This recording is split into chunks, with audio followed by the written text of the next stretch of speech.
34 felony counts is something which is quite substantial for Donald Trump. And you have to think that now his defense team is attacking not one felony count, which is something which is no one wants to experience or face in itself, but 34 felony counts to attack as the defense team there, and 34 counts that Donald Trump is facing as former president.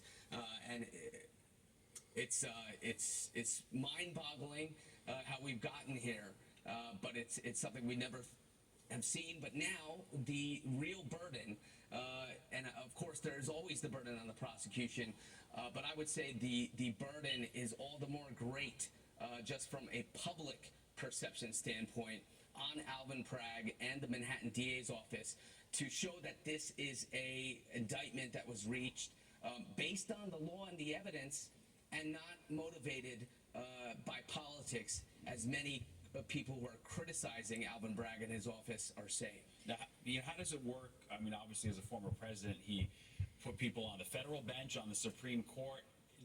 How do the rulings work that are handed in Manhattan criminal court? Does that ever get to the feds or no? Or how, this is one of those interesting entanglements that comes with indicting a former president. Yeah, sure. So, I mean, obviously, these are state charges. Mm-hmm. We've talked about how the enhancement of that misdemeanor could be tied to a federal question of whether an election law and a federal crime was committed and how that will play out.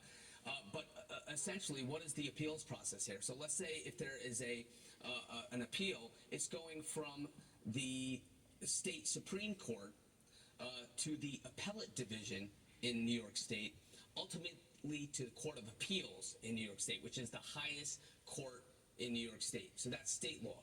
But if there is a question of whether there's a constitutional right that has been violated, there is some, a federal question, if you will, that could ultimately land itself in the federal court and up possibly to the Supreme Court. But we have to wait and see. I would imagine that there's going to be a lot of motion practice. I've said this before, but also possibly bringing in appellate procedures while the case is going on.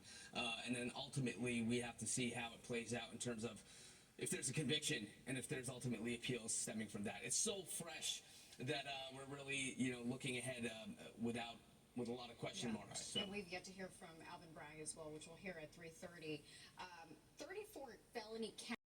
And is it going to distract us from what's happening outside of the world? Is it hurting our soft power, even our hard power, as the United States, as the people, as we're just solely focused on something like this, which, not that it isn't big, it's a big thing, but it's kind of a small thing. We might lose focus here on the polarization aspect. Bigger picture, too. Is this like a race against time now? Because can you convict a president, say he runs for president, becomes president, or is this a race against time?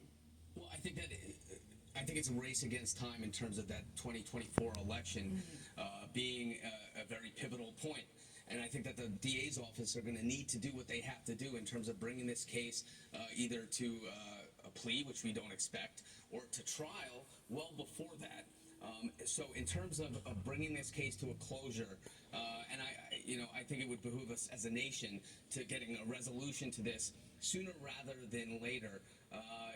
There is a race against time, and I think that to go on your point, it's unprecedented. We keep using that word. It's been overused now, perhaps, but all eyes are on us as a nation right now, and united we stand, divided we fall. I think that we need to make sure that this process, and this is the responsibility of DA Bragg and his office, to make sure that this was really thought out and brought for the right motives and right reasons, because then the polarization is just going to get greater, and we're going to lose faith in the justice system if it's weaponized as a political tool. And then to be fair, on the flip side, there'll be plenty of people who will say, well, if you're above the law as a former president, well, then that's not a good situation either. You know what I mean? Like everything, there's just both sides, and people are going to have strong opinions on, and that's what makes it almost so intractable.